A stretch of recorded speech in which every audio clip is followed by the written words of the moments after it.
If you're an Aquarius Sun, you've probably been called cold, detached, emotionless, weird, contrarian, and aloof so many times that people treat your entire personality like it's a malfunctioning robot pretending to be human. They may act like your objectivity is an absence of feeling, or your independence is this inability to connect, and your unconventional thinking could just be you being difficult for the sake of it. But here's what they're probably missing: that your sun isn't some emotional deficiency or social dysfunction. No, your sun sign is your developmental assignment, shaped by the seasonal conditions you were born into. Aquarius season falls into deep winter, which is roughly January 20th through February 18th, depending on the year.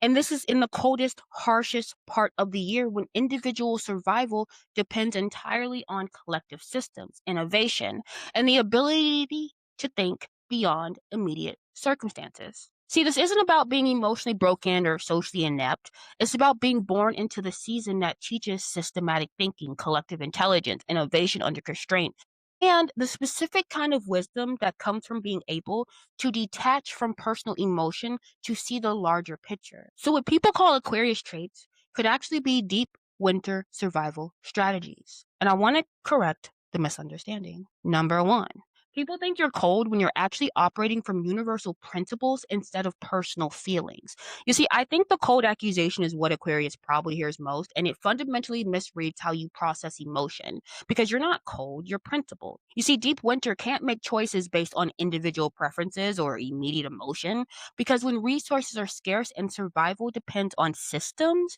you need to operate from principles that work for everybody, right? Not just the feelings that will serve the individual. So you care deeply about things and you just care about them systematically rather than personally. You probably care more about fairness, justice, progress, human welfare. And you're not about to show care through the emotional display. You'll instead will show care through creating systems that work for everyone. And child, I love me a good system. Or advocating for principles that protects people and thinking about collective well-being. So the people who call you cold usually equate emotional display with emotional depth. They think that if you're not performing feelings, you don't have them. But you do. You just process them through rational frameworks because that's how you make them useful. So, what they call code is usually you just channeling emotion into systematic action rather than a personal reaction. I like that one as well. Systematic action rather than personal reaction. Okay, let me stop. Anyway, moving on. Number two, people think you're detached when you're actually maintaining perspectives that serves the collective. You see, detached, it suggests that you're disconnected and you don't care. But you're not detached from reality, you're detached from ego, because deep winter requires you to zoom out from personal concerns to see the larger picture. So when everyone's survival depends on collective systems working properly, you can't afford to be trapped in some individual perspective. Instead, you're going to need altitude. So you'll step back from situations, not because you don't care, but because proximity, it just kind of clouds judgment. The closer you are, the harder it is to see almost, if that makes any sense. So instead, you'll create distance so that you can see the whole system, identify what's actually causing the problem, and find solutions that work structurally rather than just in a personal matter. And that's not disconnection. I think that's strategic perspective. So the people who call you detached usually can't separate their feelings from their thinking because they're so embedded in their own personal experience that they can't see the larger picture, but you can. And you'll zoom out and you'll see the system and you will start to work from there. So what they call detached could actually be you maintaining the perspective necessary to solve the problems that affects everyone. Number three, people think you're emotionless when you're actually channeling ideas or you channeling your emotion into your ideas in your systems. See, I think emotionless is just wrong because you definitely do have emotions. You just don't lead with them or let them drive your choices without filtering them through a rational analysis first. Because deep winter is a time frame where you can't afford to be emotional reactive. When systems have to work in effectively at least in harsh conditions, your emotion kind of instead needs to be channeled into productive action, not raw expression. So you'll feel things, but you immediately will translate those feelings into thoughts, questions, and potential solutions. And you'll feel injustice and you'll channel it into advocacy. And you will feel care and you'll channel it into creating better systems. And you'll feel connection and you'll channel it into collaborative innovation. Your emotions will feel your thinking. They don't replace it. So the people who call you emotionless usually may think that Feeling and thinking are opposites. They may believe that if you're rational, you must not feel. But if you do both simultaneously, and that's what you do, so you'll feel deeply and you'll think clearly. And what they will call emotionless could actually be you integrating emotion and reason instead of having to choose between both of them. Like instead of having to choose between your heart and your head, maybe you're just picking your gut. I'm kidding. That's not between your heart and your head. Your gut is, but you know what? I digress. Number four. Let's go into number four. People think you're weird, which is Mercury is my Aquarius is a Mercury, so maybe I fit in there. But people think you're weird when you're actually thinking outside systems everyone else takes for granted. You see, I think the weird label is very interesting because it's usually applied to anything that doesn't fit into the current norms. But you're not weird. I think you're innovative. Deep winter is when established systems either work or baby they about to fail and fail badly. And when they fail, you need people who can think outside the existing framework to create a new solution. And I think that's typically you guys. You'll question assumptions that everyone else accepts as just a natural law.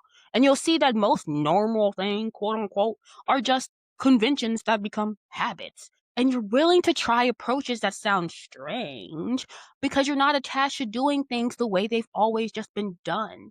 And I don't think that's weirdness. I think that's innovation. So the people who call you weird are usually deeply invested in current systems and uncomfortable with anyone who questions them. They may want everyone to fit into existing categories, which you probably can't do because your intelligence is built on seeing beyond the current framework. So what they call weird could actually be you thinking freely enough to imagine the alternative. Number five, people think you're contrarian when you're actually questioning systems to improve them. You see, contrarian, I think it suggests that you're just disagree to be difficult, like just a devil's advocate, just to be devil's advocate. But I don't think you argue for the sake of arguing. I think you argue or you question at least for the sake of clarity. Because Deep Winter can't afford inefficient systems. When survival margins are thin, you need to identify what's actually working versus what people just assume is working. And that requires challenging assumptions. So when you push back on something everyone else just accepts, I don't think you're necessarily being oppositional. I think you could be testing the logic, maybe asking, wait, but why we gotta do it this way, y'all? Or is there a better way? And most of the time, people just cannot answer those questions because they probably ain't even thought of them, girl. So maybe you're not being difficult. Maybe you're doing quality control on collective thinking. And the people who call you contrarian, I think they typically want agreement more than they want accuracy. They may be uncomfortable with questions because questions can lead to destabilizing consensus. And maybe you think that consensus without I can never speak without examination is dangerous. So what they call contrarian could actually be you doing the critical thinking that keeps the systems from calcifying into dysfunction. Number six, people think you're aloof when you're actually needing some space to process and innovate. Aloof, I think that word, it kind of implies that you're standoffish and superior. But you're not typically looking down on anyone. You're just not constantly available for social engagement because you need the space to think. And deep winter is the time when you withdraw to conserve energy and work on innovations that will serve everyone when the conditions improve. So you need some solitude to process and create. You engage socially, but you need a lot of alone time, I think, to maintain that capacity to be able to have clear thought. Too much social simulation probably overwhelms your processing system. So you're not being cold. Maybe you're protecting your ability to do the thinking work that requires some space and some quiet. And your innovations come from having room to explore ideas without being constantly interrupted. So the people who call you aloof, I think they typically need a little more social contact than you do, and they may interpret your need for space as being a rejection.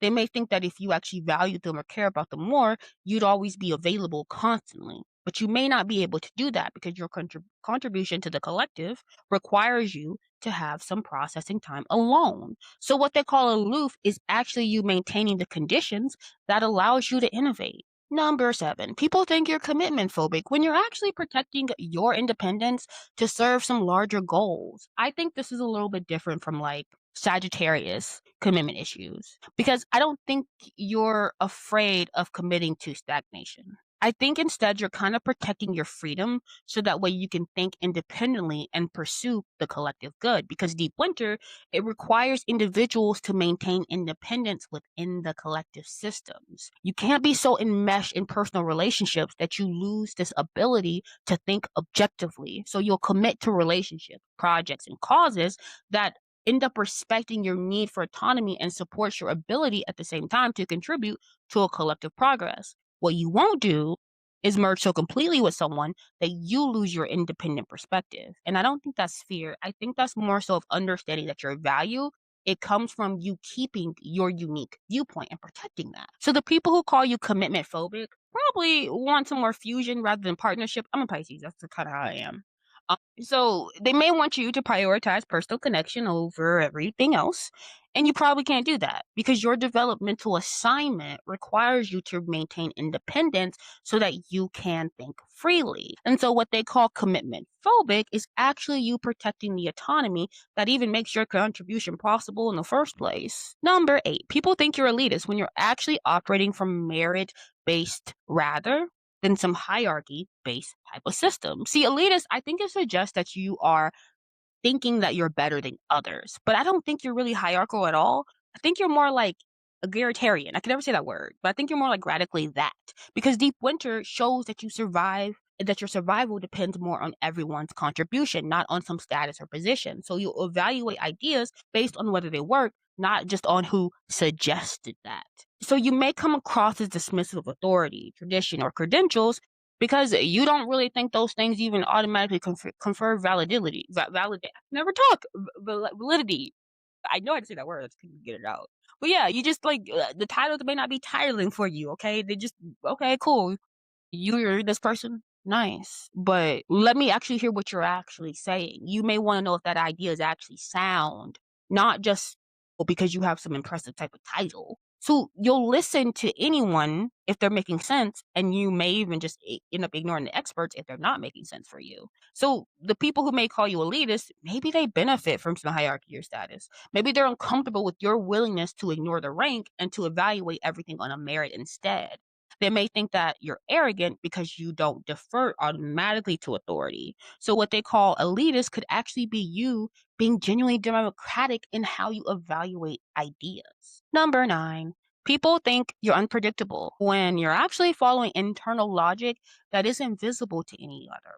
So, in unpredictable, it implies that you're random and inconsistent, but you're neither. You're consistently logical. The problem is that your logic is based on principles and systems that other people can't see. See, Deep Winter, it operates on patterns that aren't obvious to people who are focused on day to day survival. And you are following those deeper patterns. See, what I'm trying to say is your choices, they make perfect sense, I think, within your framework, which is why I said internal logic. And I don't think you're being arbitrary. I think you're responding to principles, systematic needs, and further and future implications that other people just aren't tracking. So when you do something that, whoa, surprises them, it's because they don't see the logical train or chain that you follow to get there. And the people who call you unpredictable, I think they usually expect behavior based on emotions, social convention, or immediate circumstances. And you may not operate that way. You may instead operate from principle and systematic thinking. So what they'll see and call unpredictable could actually be you being consistently rational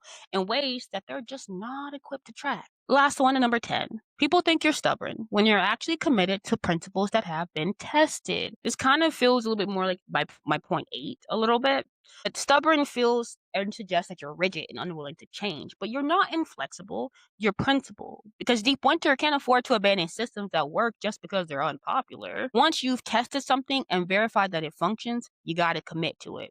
And I don't think that's being stubborn. I kind of see that more as integrity. You will change your mind if you are presented, however, with better evidence or more functional systems. Like y'all are more like, if y'all give me the map and the math mask, I'm with y'all, boo. But what you're not about to do is abandon working principles just because of social pressure or emotional appeals. Your principles aren't some arbitrary preferences. They're conclusions you've reached through observation, testing, and rational analysis. So the people who call you stubborn, they usually want you to compromise principles for your social harmony. They'll think that flexibility means abandoning your position when other people disagree.